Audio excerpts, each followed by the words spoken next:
Sitting too long on the toilet? Yes. Damaging in the long run? Yeah. Oh. I'm someone, however many years ago, cut the cord, get rid of cable, streaming, Netflix. It's now way more confusing and obnoxious than cable. And you pay just as much or more. Well, if you include like YouTube TV, yeah, I have very little respect for people that don't eat leftovers. Yeah. Welcome back, everybody. Dynamite intro, Mrs. Lush. Guys, the human experience is wild and unpredictable. Thanks for joining me and my wife as we use Reddit to distill some of these stories and experiences. Let's take a peek. Do you know someone who ruined their life in just a matter of minutes? If so, how did they do it? I think that probably a lot of people do that. Doesn't take a lot. Matter of minutes, yeah. Driving, there's a million things you could do. I will say I've seen a lot of scenarios like this on my main channel from the body cams that I watch, but let's see. Guy I went to high school with got kicked out of his college ROTC and moved back home after some time living at home. His dad walked into his bedroom and went off about him being lazy and needing something to do with his life. He decided he was going to take his gun and rob a bank. It's a good start. Supposedly the gun wasn't loaded, but he did successfully rob the bank and get away. As time went by, he moved out of his parents' house and started living it up. He eventually told someone he trusted. That person turned him in. He was arrested and charged. He got to account for every person who was in the bank because he had a gun. You can decide if he ruined his life when he decided to rob the bank or when he decided to tell someone that he did it. Imagine just one day picking up and deciding to rob a bank and just getting away with it. And also that feels a little living it up. Like, how much cash do they actually... Okay, the bank has a lot of cash. Does it mean that they got a lot of cash and got away with it? I find that very, very, very hard to believe. How much money we talking about? Like he's got big duffel bags with dollar bill signs on the side of it? I mean, yeah, he's just, exactly. I don't know. If you get away with a crime, you never speak of it. That's facts right there. I'm gonna call bullshit. I could never succeed at being a criminal, not because I couldn't do the things and make a solid effort to get away with it, but because I am far too anxious and would always be tweaking about getting caught. I mean, yeah, what are you gonna do? Walk around with your... That's such a stupid thing to say. That's just like the person who's obsessed with being the anxious person. You're so obsessed with telling people about your anxiety that you had to comment about it on a post like this. Are we gonna go down this? Don't make me get into the anxiety talk. What has gradually disappeared over the last 10 years without people really noticing it? This answer seems long, but it's the most liked up. It's got 12,000 upvotes. The convenience and accessibility promised by the internet of the 2000s and 2010s that is gradually taken away from us. I don't know where they're going, so I'm curious to see some extrapolation here. Bought a season of a show on Amazon a few years back, and they seem to have somehow lost the rights to the original, so now I can only access the dubbed version, which I don't like. The show is now only available on streaming services that doesn't exist in my country, so I got a VPN only to find out that I can't pay for the streaming service without a credit card. So now I just ordered the box set again like I would have done 15 years ago. This is actually a great first example. I will tell you, this is a great first example because... You're into it. I'm listen, okay. From someone, however many years ago, cut the cord, get rid of cable, streaming, Netflix. It's now way more confusing and obnoxious than cable. And you pay just as much or more. Well, if you include like YouTube TV, yeah. Yes. Between that, Showtime, Netflix, Amazon. But now everything's in 8,000 places instead of one. And not only that, like every couple of months, the shows rotate and the licenses get bought and sold to different ones. So it's like what you watched on Amazon 3 months ago, you now can't find and have to go onto like Tubi or Paramount Plus or some other obscure piece of shit that you don't own and you're halfway through a season anthology or something. Yeah, that one actually... And they go up. That one actually struck a chord with me. Yeah, he's not wrong. Capitalism, man. I mean, it's just very specific about this one show, though. It's not just the streamers. I remember when website loading times were the topic when talking about browsers, but now every website you open requires for you to take 2 minutes to close 5 legal questions and pop up do you want to register horse with the X's hidden in different spots every time. There are ads everywhere, and even if you buy the premium version of things, there's still more ads within the content. Guilty.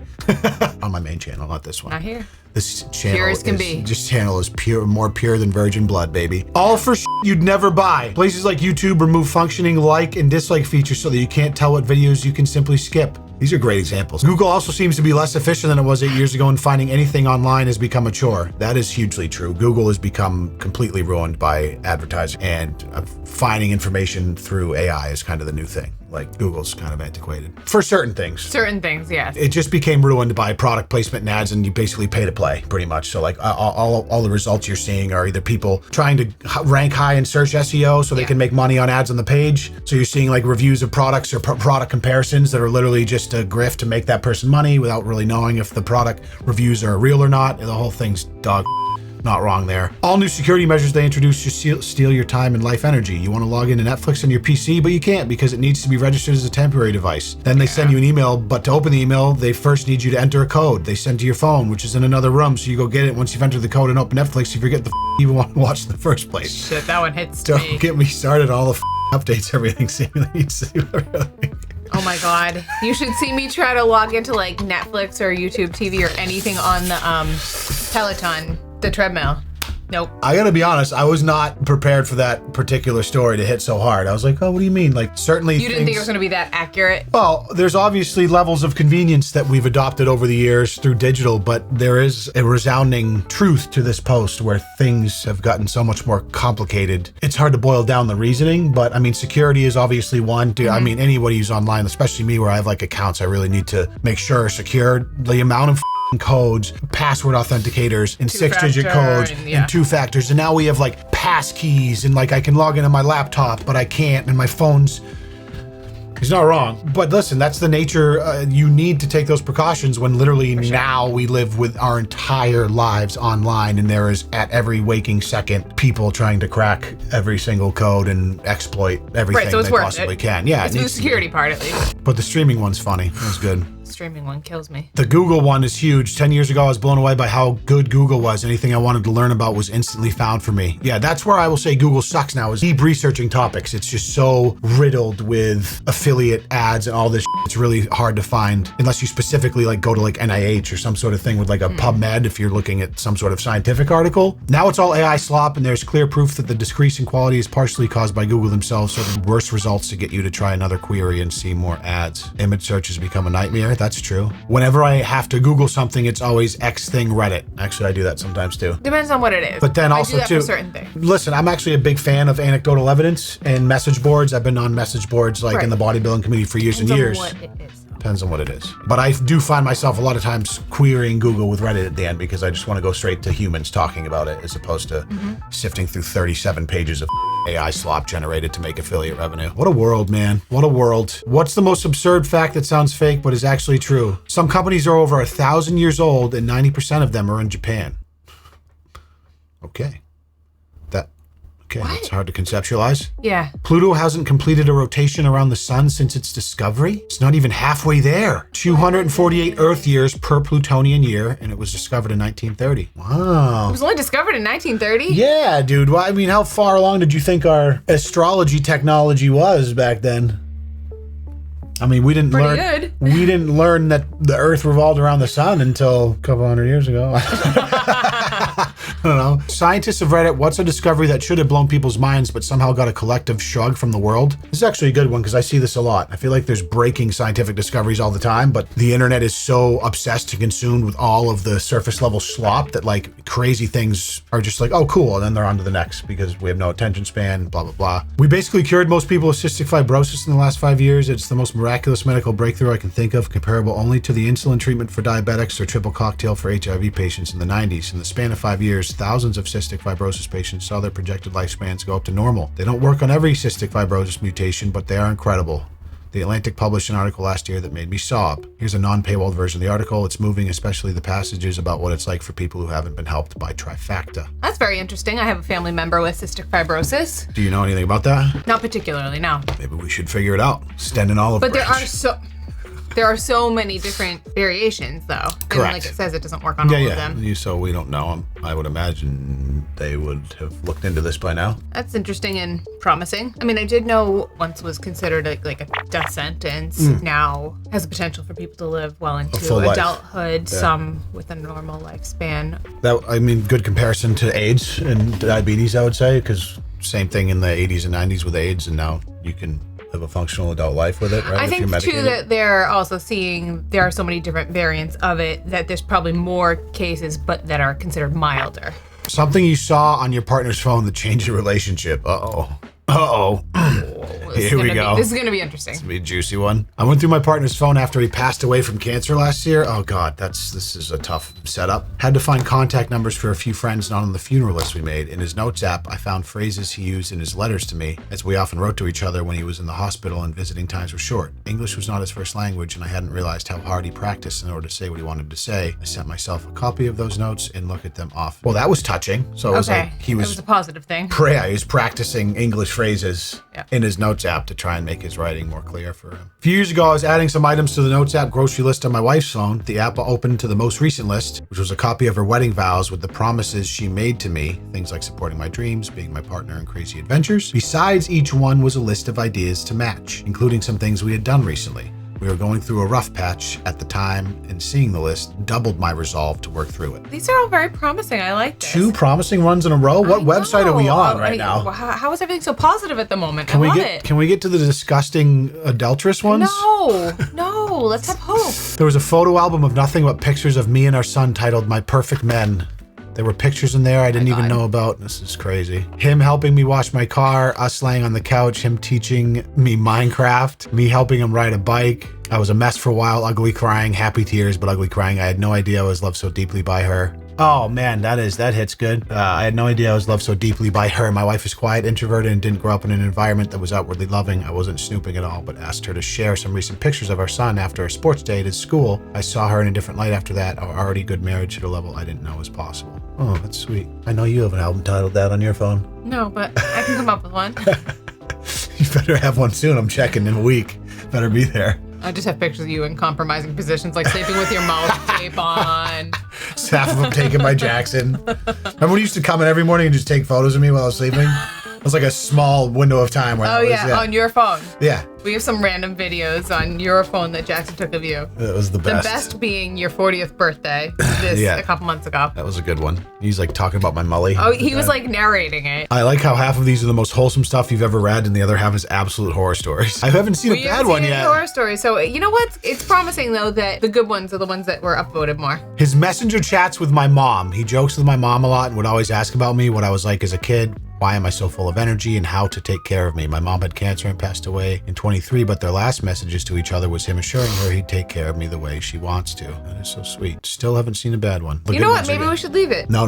We gotta get dark. We gotta get dark. He needs one dark one? Yeah. Oh my God. A couple months into dating a girl, I was sitting in the passenger seat of her car waiting for her to come back from running inside her house when I saw a text come through on her phone that said, "Happy anniversary, baby. Can't wait to see you tonight." So yeah, that ended. Okay. They were only dating, you know. It could have been probably like a third Tinder date or something.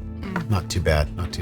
Also, why were you in the passenger seat there? Yeah, loser. I was using his phone when mine had died, and I have a habit of closing apps. He had a million open, and it was driving me nuts. I do have that compulsion as well. You do, and I don't. You don't. I'm a big swipe up. Once in a while, I'll get rid of them, but it takes me like 10 minutes to go through. As a native, old school, techie, nerdy PC guy, it's like you just need to minimize system processes at all times. I get it. You don't even know what that means. Yes, I do. He doesn't post much, just follows and likes a bunch of woodworking and bushcrafting subreddits. The few posts he commented on were about me. It made my heart feel so happy I wanted to vomit. My favorite comment was about someone planning Valentine's Day for their partner, and he said something like, "One Valentine's Day, my wife surprised me with a giant blanket fort. She had her parents watch her daughter, bought all my favorite snacks and sushi for dinner, had Lord of the Rings ready to play, and made me a pillow nest on the floor inside the fort." I'm sorry, I'm a terrible wife now. Honey, this Reddit post is just me up. I'm about to leave you for this woman right here because, are you kidding me? Made a blanket fort with sushi and had Lord of the Rings queued up? I owe you. Is this my other dimension wife right here?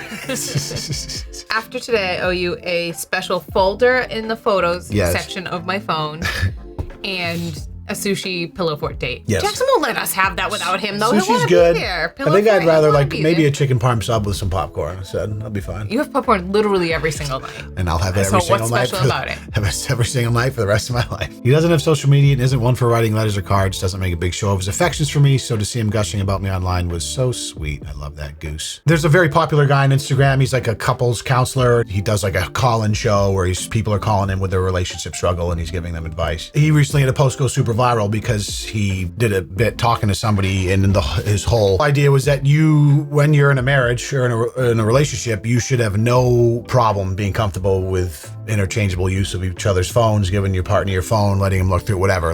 And people got like super offended by that. They're like, well, that's your privacy, that's your life. And I'm like, I totally agreed with it. I'm like, well, like if you have nothing to hide, then who gives a shit? I'm saying, then you wouldn't care. No. I think that willing exchange is one thing. Snooping is a whole different thing. Yeah. You've got a problem if you feel like you need to snoop. There's already a problem. Agree. If you're going behind their back or sneaking around trying to look through their phone, like that's problematic. But it's also problematic if you don't feel comfortable having like, oh, you need to like look at this or open this up to find this on my phone. Like, here you go. If you're getting anxiety over that, then what are you doing? What are you hiding? Like, Find your phone under your pillow when you're sleeping. That's what I'm saying. Like, everybody knows you keep all the risque stuff to Snapchat, not in your iMessages. Hello. Exactly. It was interesting to me to see so many people being outraged by the fact that you should be comfortable with your partner having access to your phone. And I'm sure there's relationships too where there's been infidelity or people have cheated in the past, like just unhealthy overall, where like that's never going to leave. It's already kind of doomed. Yeah, I was going to say, at that point, time to move on, like, sorry to say. The other, I think we might be a little naive and ignorant too, in the fact that like, if you think about younger kids dating now and like this generation with like sliding into DMs, social media apps, Snapchat, like they've grown up in a culture where it's so normal and commonplace to constantly be flirting with like 3, 4, 5, 10, 20, 30 people at the same time. The second you get into a relationship or you start dating someone, that's not just going to stop overnight. You know what I mean? Whereas like me and you were old, so like we still had that back then. There was instant messaging, there was text messages. But you kind of reach that point when you know you're going to be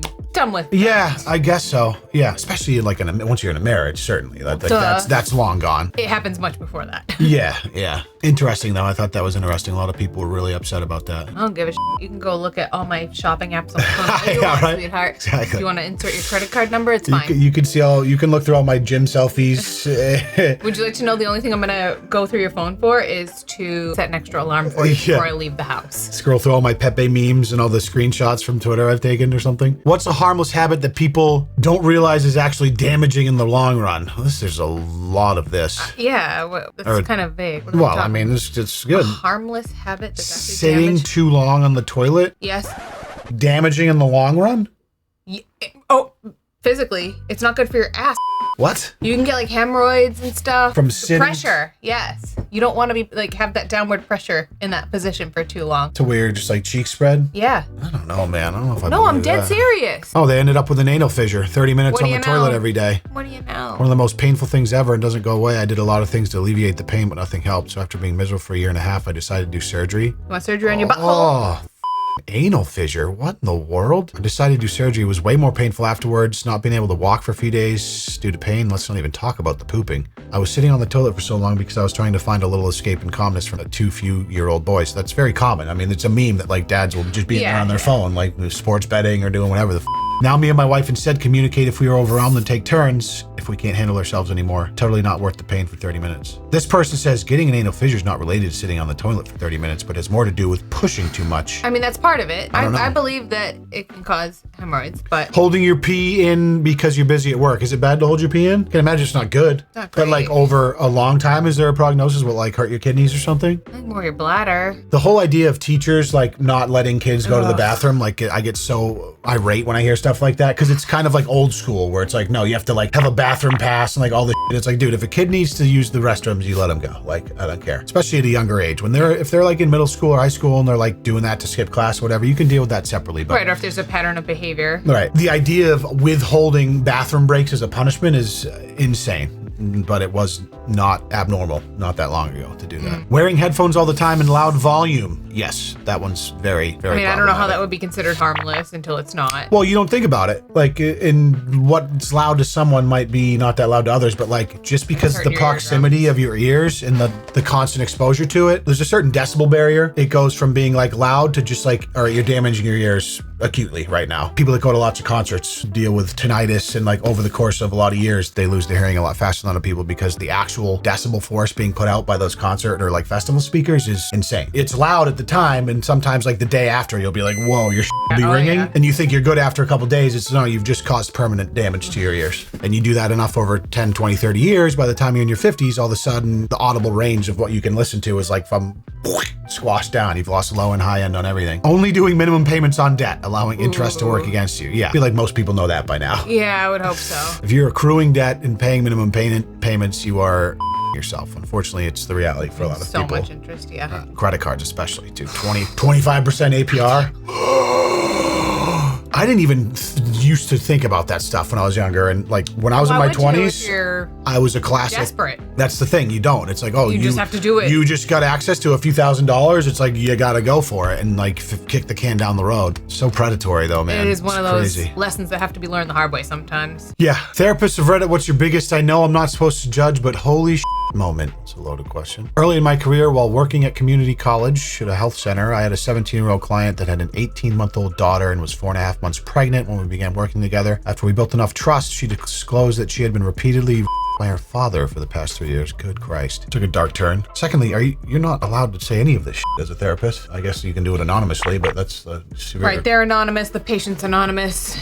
Yeah, that's probably true. Not that's true. Practice, I'll say that. Yeah. He had sole custody of her because her mom suffered from drug addiction and had her parental rights terminated. She reported to him to the local police. However, they were friendly with her father and didn't believe her. They told her they would only follow through with the report if she would detail her with her father present, stating that if she could not do that, they would know she was lying. Her biggest fears were that her children were biologically her father's. She would not get a DNA test because she didn't want to look at them or love them differently. I made several reports to several authorities that declined to investigate or remove her from the home. In the end, my supervisor and I worked our asses off to get her connected with a very thorough and helpful sexual agency in another state. My agency and the new agency split the cost to get there settled and safe. She was 18 by this time. I still think about her 20 years later and hope she's okay. So she's talking about a case from 20 years ago. I think that's pretty reasonable with no identifying information. There's really nothing to comment about on that aside from the fact that it's like, it's not lost on you that the world is a pretty terrible place, but sometimes you forget truly how evil some people can be. And it's right about that. So we'll just move on before I get even more hopeless than I already am. Here's a good one. Poor people habits you'll never stop doing no matter how rich you get. That's good. Squeezing every last drop of toothpaste out of the tube. Amen to that. I wrestle with that thing like I'm Steve Irwin going after an alligator, dude. And then you cut that sucker open and get 2 more brushing sessions out of it. That's a little extreme, but I'm not mad at it. All right. Waste not, want not? I think so. Yeah, waste not, want not. First step before any non-staple purchase is an argument from myself as to why it isn't necessary. You do that a lot. It's great. I will say, as much as my wife is a complete princess and diva, she's pretty rational when it comes to spending, which is... I'm going to try. I certainly have things that I like. Like, you like to say that, but I do like certain things of value, but I am choosy about when and what I purchase for things that aren't needs. Yes. You do enjoy things that are nicer, but you don't feel entitled or expect them, but you find a way to get them if it's something that means something to you, which is totally fine. You want to get something, that's fine. But I know that there are a lot of... so much worse. There's a lot of women with finer taste that are so much less considerate around it than you are. And I will say, I say finer taste, but it's almost a knock where it's like, I hate the idea of liking something simply because of a price tag. Depends on what it is. There are some things where the money is definitely worth it based on the quality, and there are some things where you're spending out of the ass simply for a name brand or a price tag. That's a whole different conversation. But you're pretty good, hon. You're not bad. Thank you. I'm not as expensive as I could be, and I hope you appreciate that. Still pretty expensive, but as you could be, sure, I'll give you that. Checking clearance at clothing stores first. Sometimes I find great things for really cheap. Also wait for the highest possible percentage off on an going out of business sale. Love. So I am happy to shop, but I'm not going to pay full price for things that I know go on sale. All right, so it's like certain stores we shop at, like Abercrombie, it has a sale like literally every freaking weekend. So if I see something and it's full price, I'm just going to wait. A week or 2? I'm going to be just fine. There's nothing that gets my wife more oiled up than a good 40% off. Than a good % off sale or a coupon. Between these shoulders and a 30% off coupon, it's one of the only 2 things that get my wife a little bit randy. That and a fresh haircut that doesn't involve a mullet. If I'm ready for happy time, I'll just lie down on the bed and cover myself in Target coupons. See you later. It's off to the races. She'll literally text me and be like, just because like she saved 20% off on something, be so psyched. And it could be one of those sales where it's like on sale, but it's just because the sign says like original price with a strike through it. It's just like a marketing sale and it's always that price, but she'll still feel like she saved $1 billion. And it's great. I'm proud of you, honey. Using grocery bags as trash bags. That's a funny example because I did that almost my entire life until I lived with you. And until recent years, even. I feel like I always used grocery bags. For like the smaller smaller toilet, like bathroom trashers and stuff. But I use reusable grocery bags now. That's true. Yeah, you don't get as many of the plastic grocery bags anymore. Rarely. And a lot of towns have them banned. So like once in a while, certain stores will have them. Not enough to rely on as my trash bags. We actually got a plastic grocery bag holder to like pin on the inside of our. I feel like that's not uncommon. You never know when you're going to need a little, Market Basket plastic bag. But like you said, they're not easy to come by anymore. Why would you throw those away? No, they always have a use. Yeah. So when I get them, I do keep them. I'm never going to waste food if I can help it. The fact that people casually throw away half of a meal is crazy to me, especially when it's a restaurant where they paid $100 plus bill.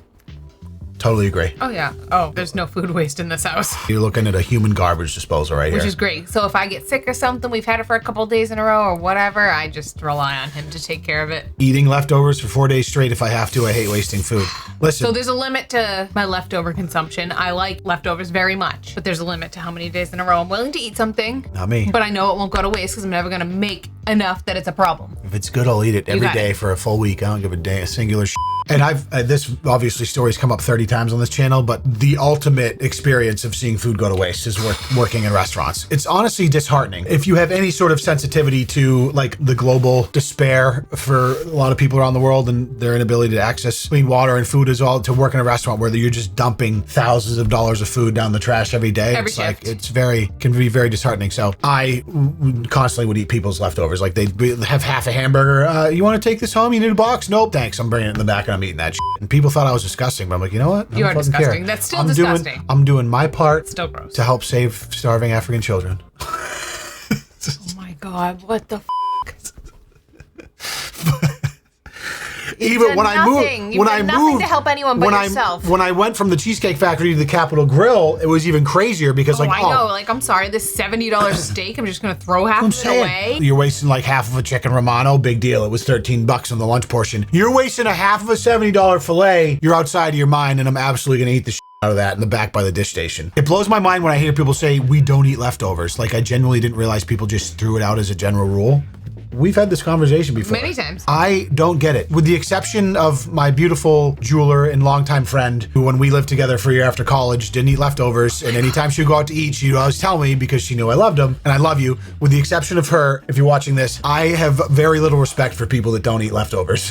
Yeah. It's insane. Sorry, but especially a guy like, oh my God, I have to reheat it. It doesn't taste the same after it's been cold in the fridge. Shut the fuck up, you loser. Sometimes it tastes better. Certain things taste better. Really hard to have respect for people that don't eat leftovers. I just can't process it. How entitled are you? Disgusting. With the exception of my beautiful jeweler, who I don't want to drop her name, but lovely, one of the sweetest people I know. It's an entitled take, and yeah, it's cool. Like, you're rich, you have money, you don't have to eat leftovers. Just out of principle, I can't do it. And the fact that I enjoy it. I like leftovers. Yeah, so imagine not eating like cold Chinese food. Imagine not eating leftover pizza. Like, what are we doing here? Cold pasta, leftover pasta. Not even cold, like just the best leftover pasta is like you nuke it just enough for it not to get hot, but kind of like room temperature-y. That's so, and like the sauce is kind of coagulated a little bit. You have extra meatballs. You're not going to throw them in a sub roll? Disgusting.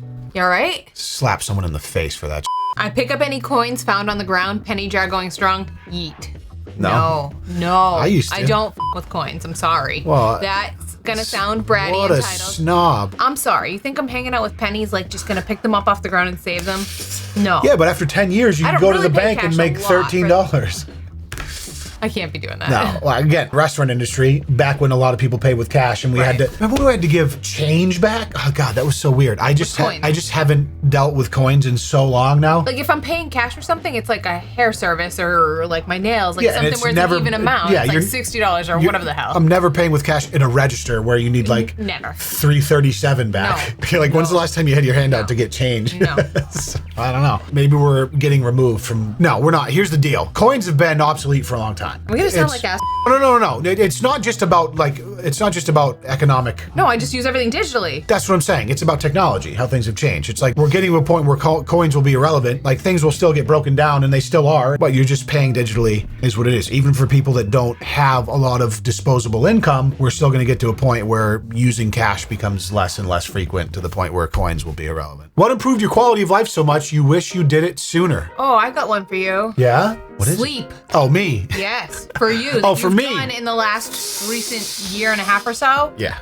That's about the most basic one you can get. Taking care of your body through sleep, circadian rhythm, exercise, good nutrition. You've completely like flipped your sleep habits. I know, like, You're a new man. I scream about this from the mountaintops, but like so much of your mental health stems from all of these other things that you have control over that people oftentimes neglect and just go straight towards some sort of pharmaceutical. Not a huge fan of. I'm not saying there's not uses for those things, but I feel like so many of people's problems could be alleviated by going back to basics with how you take care of your body. Fitness, nutrition, sleep are the three pillars, pretty much. And I was always pretty good working hard on fitness and nutrition. Really neglected the sleep thing for a long time. You used to be in complete denial that it was a fact. I mean, you're like, nope, this is just my rhythm. This is just the way I'm wired. I knew it wasn't good, and I like took the night owl excuse, but I also kind of indoctrinated into the, hustle at all costs mindset. There are periods in your life where you don't really have a choice but to sacrifice your sleep out of necessity for certain goals. You're trying to reach a certain place, but it's a fine line. It's a gray area where it will catch up to you. Yeah, it will catch up to you. Your performance will suffer. If you get the correct amount of sleep, the next day you can probably do 2 hours of work, good work, in what would have maybe taken you 4 hours had you been underslept, under-rested, blah, blah, blah. I don't know. But the research continues to come out as this is studied more and more, where it's like not only sleep, but this is one that I've tried that I'm bad at, that almost the whole country is bad at, but like light viewing and circadian rhythm and the disruption that it's caused with like our devices is a whole nother area of research that I'm very interested in, because there's been a lot of studies where like if you're cranking blue light on your eyes, like you're on your phone for an hour before you fall asleep, your quality of sleep is drastically reduced. Look at the first one. Wow, the one it's so fun. We didn't even read one yet. No, we didn't even read one. We're just talking about ourselves. And then the first one on this one is, I'm a software developer, so I spend over 8 hours a day looking at a screen. I started having severe tiredness, depression, and this lasted a couple years. No matter how much sleep I got, it didn't help. I became irritable and eventually started having headaches. I thought it was sinus headaches because it felt similar. Then I had severe migraines, went to the doctor, and everything came back normal. Eventually, I found out that it could be eye strain. I started resting my eyes every 30 minutes, focusing on something around 20 feet away. If I'm using my phone, I use it a reasonable distance away.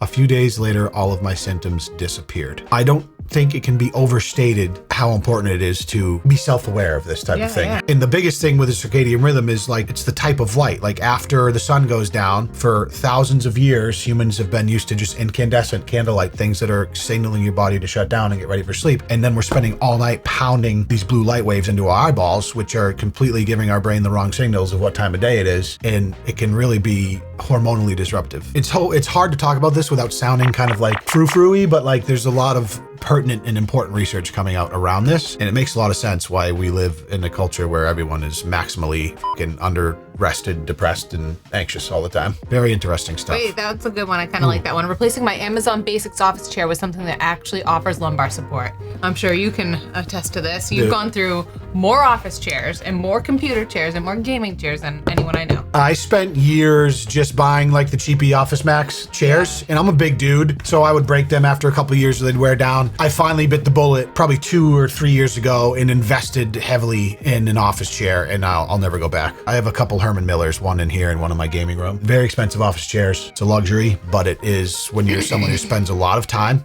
in a chair. It's the same thing with mattresses, dude. You're spending, you're sleeping a third of your life. Invest in a good mattress. One of the first things you should do if you have some disposable income. Coming from someone who had to sleep on a fucking $20 cat-filled futon mattress on a wood floor for 6 months after my ex-girlfriend years ago and had no money. Story. Incredible story. I'll tell it sometime. I've probably told it on this channel.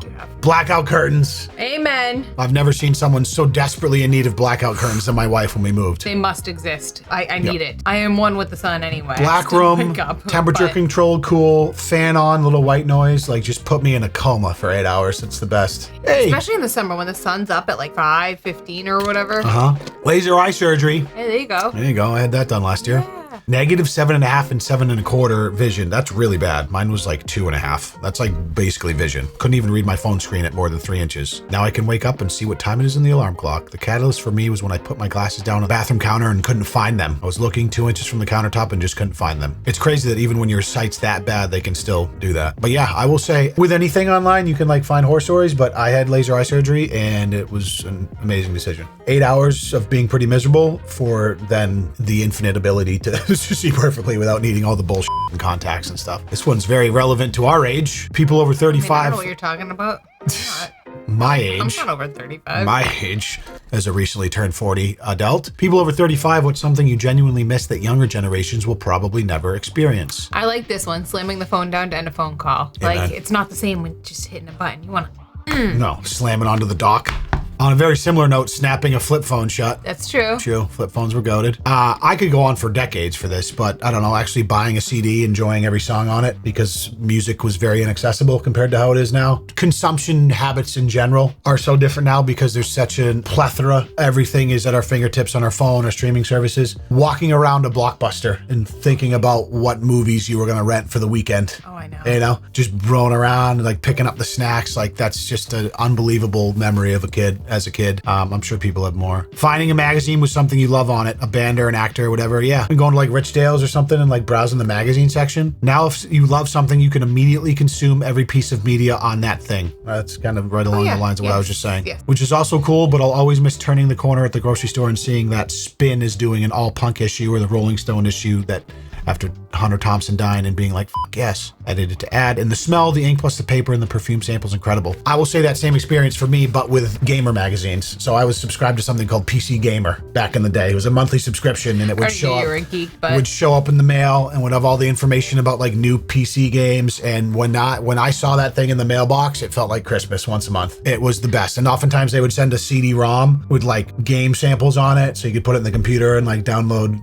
demos and I know that. How about buying like an old PC game and putting it in your CD-ROM, installing it, and then having to enter like the serial code that's on the back of the CD jewel case? So that it can only be used on one device? Yeah, so anti-piracy. Downloading a game illegally and finding bullshit LimeWire or shady-ass website to get a cracked version of a serial code or something. There's a lot of that going on too. Toy stores, nothing beats the aisles and aisles of stuff at Toys R Us. Yeah. Going to Toys R Us was an event as a child. An event. It was. Before online I can picture it vividly. Internet before corporate got a hold of it was truly a Wild West era. Totally agree. I was there for it. I lived it. And since then, the entirety of the internet has been consolidated into like a few pipelines that are controlled by the same big companies. But back when it was literally just like TCP/IP, like just a Wild West, like pre-Google search engine, pre-aggregation, I would say. Like you had to physically know the URL of the website you were going to. And they weren't just like normal domain names. It was like an FTP or like an IP address. Like it was very, I will say that, but the same thing, but for multiplayer gaming, when I had to like actually go into the modem settings and directly call my cousin's modem using the phone lines to play Warcraft 2 multiplayer. Some of the best memories of my life. You're geeking out right now. You gonna be okay? I mean, you talk to me about 90s technology and I will go for days. The 90s are obviously partial to someone my age, but there was no better era ever. When everyone watched a TV show at the same time in their individual households and then came together to talk about it the next day, pre-streaming services, commercials still sucked, but there was something magical about it. Absolutely. Yeah. You know, that was still going on like Game of Thrones era. There's still some shows that captured that even in the post-streaming era. For me, Game of Thrones was the last show I really remember. And granted, waiting till a certain day and time for this show to everyone was watching it. People would like hold little parties at their house on Sunday nights. Granted, also the time of my life where I was working in a restaurant, so like you're always going into work the next day and have that social group to talk to versus now where I'm just a bum that like sits around the house. But yeah, that was something fun about that. TRL, after school, TGIF, Friday nights. Talking about the new Britney Spears music video that dropped on TRL. Oh my God. The excitement of your new favorite song playing on the radio or MTV. Yep, truth. Yeah, I'm trying to catch it in time to record it on a tape. Living my coyote ugly dream, dancing on bars, thinking I'm hot shit, but likely being an absolute embarrassment to myself and there being no video evidence of it. That particular, and there being no video evidence of it could ring true for so many things these days. The college experience, going to frat parties, doing anything at an age where you're vulnerable and trying things out and not being perpetually terrified that it will be captured on camera and your life will be ruined because it will go viral on the internet. Like you can't even drop a racial slur anymore. I mean, wait, what? I'm kidding. You're very I was setting up that joke, obviously, because I've done videos on my main channel of like kids that get drunk and like say that some shit and then like they're expelled from college and gone. And granted, like, don't get me wrong, there are situations where I like people having to live with the consequences of your actions. But I hate the idea of living in perpetual fear of not being able to loosen the tie a little bit because you're afraid that you're gonna be destroyed by the world. But think about like that, like for instance, the Karen from the baseball game last month that went viral and her whole life was ruined because she stole that baseball from a kid. Good. I'm like, Ruin your life. F around and find out. Fafo. Yeah. But that never would have happened 20 years ago. She would have gotten that baseball. So that's like a positive side effect of that. Yeah. I think. But like if you get like a little too drunk and you throw up and pass out like at a frat party, like you shouldn't be terrorized for that. That's part of the college experience. These were some good. I really liked that memory lane experience. That was a lot. I could do a whole episode on nostalgic 90s things. 3.5 hour podcast just on nostalgic 90s things. I know there's a lot of you guys in the audience that would love it too because there's a bunch of old heads that watch us, according to my YouTube demographic analytics. But this was a little bit of a longer episode. Intentionally, we were enjoying reading through some of these. I hope you guys were enjoying listening or watching, but definitely a listenable episode. And let us know if you enjoy the longer ones. Maybe we'll do some more of them. As always, we appreciate your time and we can't wait to see you in the next one. Peace. Bye-bye.